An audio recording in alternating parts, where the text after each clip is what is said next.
Vigilanza e salvataggio sulle spiagge di Agrigento. Il copione anche quest'anno sembra essere rimasto sempre lo stesso. Ancora non c'è neanche il bando pronto per avviare l'aggiudicazione del servizio.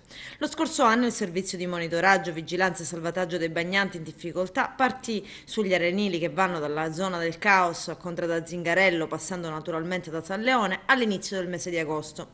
Nel 2016 invece addirittura il 12 agosto.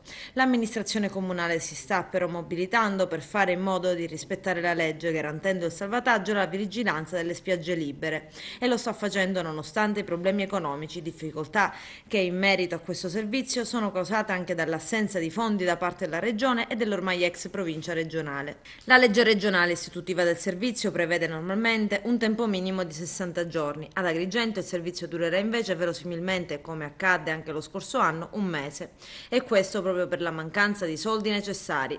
La spesa per il servizio in linea teorica dovrebbe essere così ripartita: un terzo a carico della regione, un terzo a carico dell'ex provincia regionale e un terzo a carico di Palazzo dei Giganti. Anche quest'anno però ci sono state e ancora ci sono gravi difficoltà economiche. Il comune sembra proprio che ancora una volta se ne farà carico da solo, e lo farà facendo sacrifici e cercando di trovare, raschiando il fondo del barile, le risorse necessarie.